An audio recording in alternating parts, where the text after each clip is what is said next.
शास्त्रों में अहंकार को एक रोग बताया गया है। अहंकार मनुष्य की बुद्धि को हर लेता है और व्यक्ति स्वयं को ही श्रेष्ठ समझने की भूल कर बैठता है। इसका परिणाम उसे भोगना भी पड़ता है। आज ऐसे ही एक अहंकारी राजा की कहानी बताने जा रही हूँ, जिसे पौराणिक कथाओं में हिरण्यकश्यप के नाम से जाना जाता है।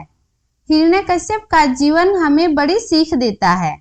एक बार भगवान विष्णु के द्वारपालों जय और विजय को सनद कुमारों के शाप के कारण राक्षस कुल में जन्म लेना पड़ा। एक तरफ जहां द्वारपाल जय हिरण्याक्ष नामक दैत्य बना, वही विजय नामक द्वारपाल ने हिरण्यकश्यप के रूप में धरती पर जन्म लिया। नारायण भगवान ने वराह रूप धारण कर हिरण्याक्ष का वध किया और धरती को बचाया। तो हिरण्याक्ष के भाई हिरण्यकश्यप को अपने भाई की मृत्यु का बहुत दुख हुआ और वह भगवान नारायण को अपना शत्रु समझने लगा और अहंकार के कारण वह खुद को भगवान मानने लगा। उसकी इच्छा थी कि भगवान की तरह उसकी भी पूजा की जाए। वह बहुत बलशाली और बुद्धिमान था।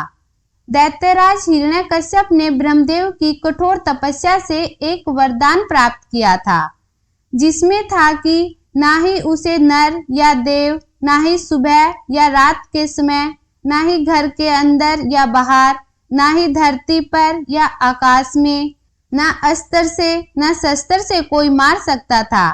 परंतु वह अभी भी संतुष्ट नहीं था।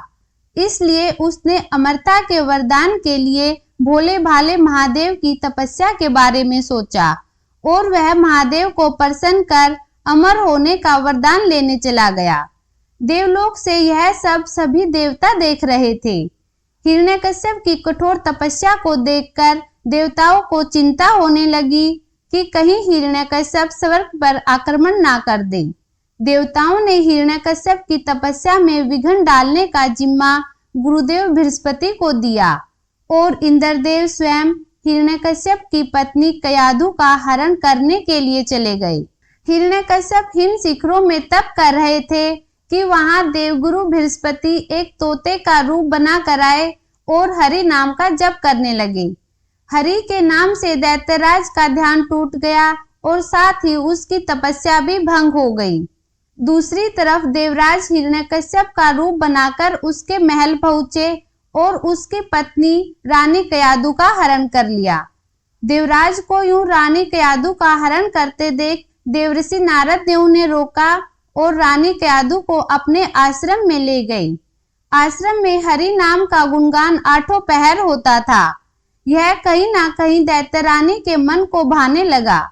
दैत्यरानी कयाधु उस समय गर्भवती थी और उसके पेट में पल रहा दैत्य शिशु भी दिन भर आश्रम में हरि कीर्तन सुनता रहता था। तपस्या से लौटकर हिरण्यकश्यप अपनी पत्नी कयाधु को अपने राजमहल ले आया।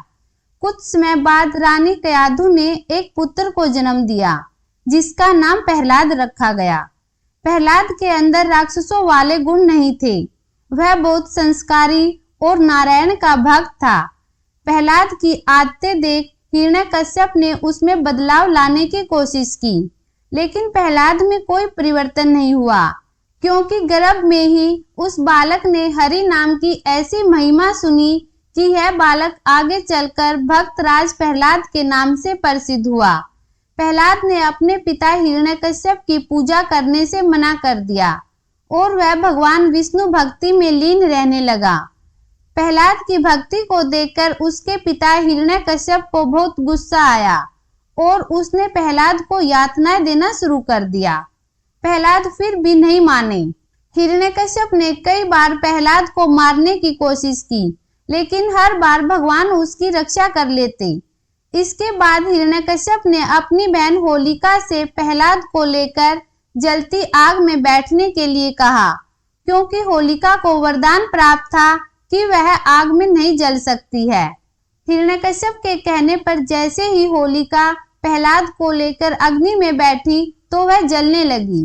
भक्त प्रहलाद भगवान विष्णु की स्तुति करते रहे। इस प्रकार से होलिका जलकर राख हो गई, लेकिन भक्त प्रहलाद को आग छू भी न सकी और तभी से होली का त्योहार बुराई पर अच्छाई की जीत के रूप में मनाया जाता है। अपनी बहन होलिका की मृत्यु के बाद भी हिरण्यकश्यप का अहंकार और अत्याचार कम नहीं हुआ। प्रहलाद ने अपने पिता को समझाने की बहुत कोशिश की कि वे सही मार्ग पर चले और भगवान नारायण को अपना शत्रु न माने, लेकिन प्रहलाद की बातों का उस पर कोई प्रभाव नहीं पड़ा। एक दिन उसने प्रहलाद से कहा कि तेरे भगवान अगर सब जगह है तो इस खंबे में वो क्यों नहीं दिखते। इतना कहते ही हिरण्यकश्यप ने उस खंबे पर प्रहार किया। तभी खंबे में से भगवान विष्णु नरसिंह के रूप में प्रकट हुए, जो आधा मानव और आधा शेर का रूप था। उन्होंने हिरण्यकश्यप को उठा लिया और उसे राजमहल की दहलीज पर ले गए। भगवान नरसिंह ने उसे अपनी जांघों पर पटका और उसके सीने को अपने नाखूनों से चीर दिया। नरसिंह रूप में जब भगवान विष्णु ने हिरण्यकश्यप का वध किया, उस समय वह न तो घर के अंदर था और ना ही बाहर, ना ही दिन था ना रात। भगवान नरसिंह ना पूरी तरह से मानव थे ना ही पशु। नरसिंह ने हिरण्यकश्यप को न धरती पर मारा ना ही आकाश में, बल्कि अपनी जांघों पर मारा। मारते हुए अस्त्र शस्त्र नहीं बल्कि अपने नाखूनों का इस्तेमाल किया। इस प्रकार ब्रह्मदेव के दिए हुए वरदान का पालन करते हुए भगवान नारायण ने हिरण्यकश्यप का वध किया।